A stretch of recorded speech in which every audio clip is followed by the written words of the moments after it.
Hello नमस्कार, मेरा नाम अजबीर रावत और आप देख रहे हैं अजबीर रावत ब्लॉग।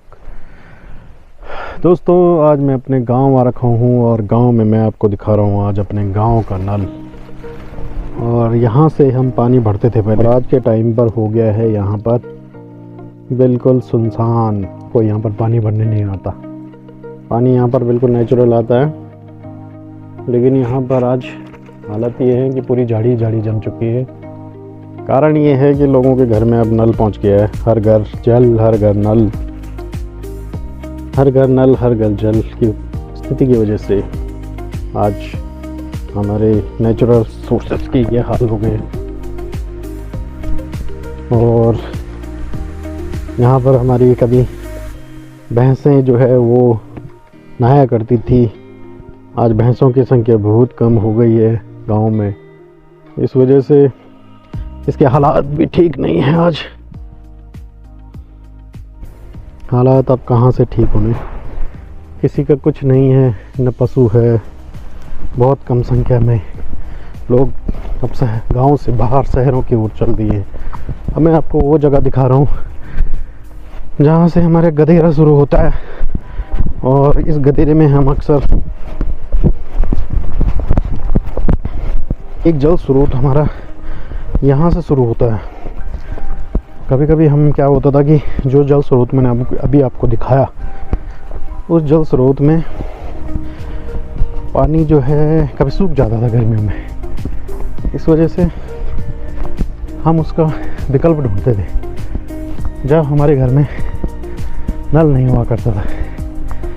तो हम यहाँ आया करते थे उस समय। तो भाई साहब, वो ये जगह है जहाँ पर हम आते थे। इन जगहों पर हम पानी का स्रोत ढूंढते थे। अब यहाँ पर देखिए आप, ये पानी निकल रहा ना, तो इसको बढ़िया से बना के यहाँ पे नल लगाया जाता था। इस पानी को हम प्राकृतिक स्रोत से इकट्ठा करके घर ले जाते थे। लेकिन ये भी आजकल ख़त्म हो गया। देखो ना, यहाँ पे नल है ना कुछ है। तो ये थी हमारी ग्रामीण परिवेश उस समय हमारे। आज मैं आपको वो जगह दिखा रहा हूँ जहाँ पर हमारे पशु और हम अक्सर बचपन में आया करते थे। यही वो गधेरा है, यही वो जगह है जहाँ से पानी निकलता है। बरसात में तो बहुत ज़्यादा आ जाता है ये, और आजकल बहुत कम पानी इसमें, बहुत ही कम पानी है। देखो एकदम कम है। दोस्तों, मेरे एक मित्र हुआ करते थे, आज वो एक टीचर हैं। और वो मित्र थे, मेरे एक मित्र हुआ करते थे, उनका नाम था मनोज डोभाल। मैं और मनोज डोभाल दोनों रात को, यार कहाँ चला गया वो टाइम, रात को यहाँ पर गप्पे मारते थे। रात भर बैठे रहते थे इधर इन जगहों पर। और मेरे कई मित्र ऐसे थे जो गांव के, दूर के गांव के इन जगहों पर लकड़ी लेने आते थे। ये पूरा जंगल है हमारा, और इन जंगलों में वो सभी लोग लकड़ी लेने आते थे और बहुत दूर ले जाते थे। खैर, मेरा गांव तो बिल्कुल जंगल के पास है। इस वजह से क्या है कि हम लोग यहीं से लकड़ी ले जाते थे और आसानी से हम घर पहुंचा देते थे उस लकड़ी को। लेकिन आज के टाइम पे ऐसा कुछ नहीं है, लकड़ी की ज़रूरत ही नहीं है आदमी को। सबके घर में गैस हो गए। तो ये अच्छी बात है। विकास, हर आदमी विकास चाहता है, और विकास का मतलब है कि अपने जीवन स्तर को उठाना चाहता है। उससे लकड़ी जो है वो कम यूज हो रही है, ये भी एक अच्छी बात है। ऐसा नहीं है कि आज के टाइम पे लोग लकड़ी नहीं ले जाते, आज के टाइम पे भी लोग ले जाते हैं। लेकिन क्या है कि उसकी संख्या कम हो गई है। इससे पेड़ों पर अनावश्यक जो दबाव पड़ता था वो कम हो गया है। ये देखो, लोगों ने लकड़ी इकट्ठी कर रखी है यहाँ पर, ये ले जाने के लिए है। अब ये स्थिति कम है, ज़्यादा ज़रूरत नहीं लोगों को लकड़ी की आज के टाइम। ये अपनी वो जगह है जहाँ से हम लकड़ियाँ ले जाते थे। वो नीचे जूम करके मैं आपको दिखा रहा हूँ, वहाँ पर हमारा घर है। ये तो स्कूल दिख रहा है पहला, उसके बाद हमारा घर है। तो वहाँ पर हम लकड़ियों को इकट्ठा करते थे यहाँ से। वो इतना ही नहीं, हम यहाँ से जब नीचे के पानी के स्रोत सूख जाते थे तो उस समय हम इतनी दूर से पानी ले जाते थे। वो कौन सा स्रोत है जहाँ से हम पानी को ले जाते थे, मतलब तीसरा स्रोत बता रहा हूँ मैं आपको। एक मैंने पहले बताया, दूसरा बीच में बताया, और तीसरा ये स्रोत था जहाँ से हमारे पास एक विकल्प और बन जाता था। तो ये वो स्रोत था जहाँ से हम पानी ले जाया करते थे यार। ये वो जगह थी। हालांकि आज देखो ये नल जो है ना, ये अच्छी तरह बना नहीं है। क्यों नहीं बनाया है? क्योंकि आज के टाइम पे कोई आता ही नहीं है यहाँ पे। सबके घर में जल है, नल है। तो ये इस वजह से ये देखो कहाँ पहुँचाते थे हम। उस यहाँ से लेकर जूम करके मैं आपको बता रहा हूँ, वो जगह जहाँ पर ये मकान आपको दिख रहा है, चादर वाला स्कूल, उसके आगे हम ले जाते थे यहाँ से पानी। इसी स्रोत के बगल में हमारी भैंस भी नहाती थी।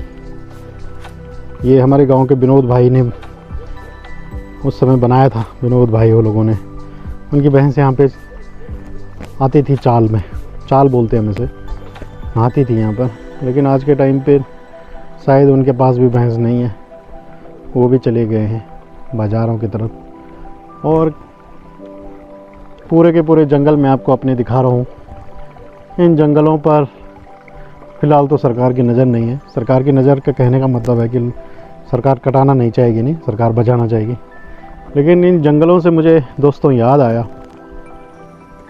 कि भाइयों, आजकल छत्तीसगढ़ के जंगलों में हसदेव जो जंगल था उसे पूरी तरह सरकार के द्वारा कटाया जा रहा है। यह बहुत ही दुखद है उस समाज के लिए जिन्होंने जंगल में अपने आप को इस्टेब्लिश किया था, जिन्होंने जंगल को अपने सीने से लगा के रखा था, उसे संजोया था, उसे पिरो कर रखा। आज के टाइम पर जो धन्नासेठ लोग हैं वो उसे काट रहे हैं। तो अगर आपको अभी पता नहीं है हसदेव के जंगल क्यों कटाए जा रहे हैं, तो आप गूगल कीजिएगा। हसदेव के जंगल कोयला खनन के लिए पूरी तरह कटाए जा रहे हैं और अडानी की कंपनी को दिए गए हैं।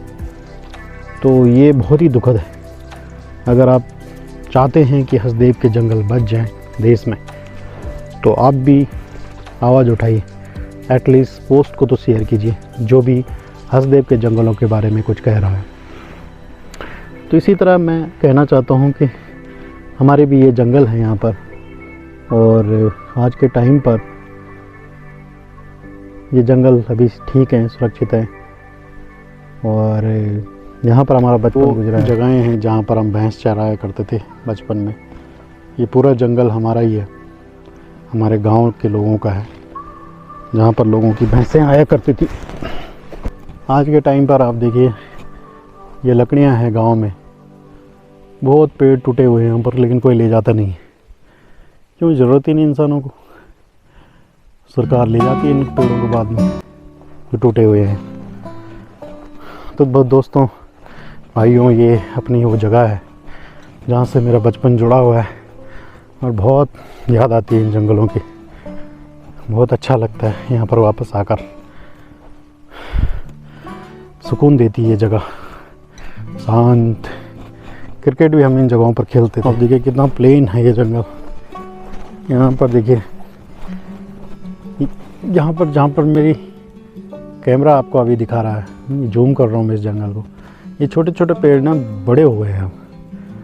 और जब हम यहाँ पर खेला करते थे तो ये पेड़ बहुत छोटे हुआ करते थे, और कई बार आग लगने की वजह से ये जल गए थे।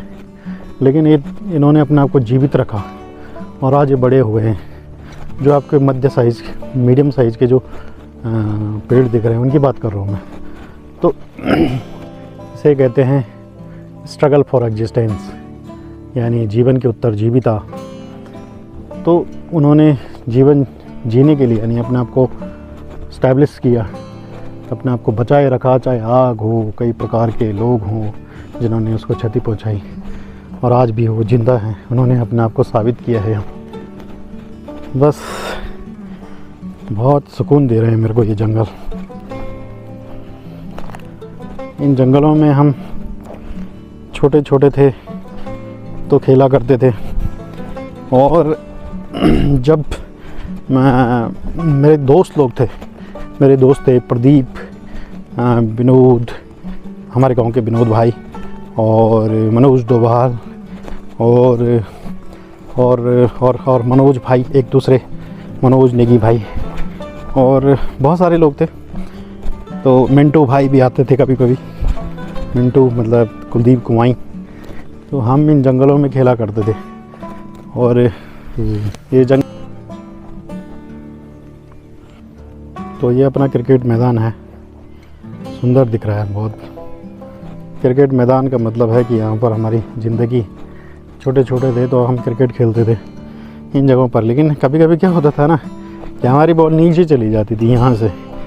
तो यहाँ से जब नीचे जाती थी तो यहाँ से नीचे, बहुत नीचे गधेरा है, तो कई लोगों को हम नीचे लगा के रखते थे।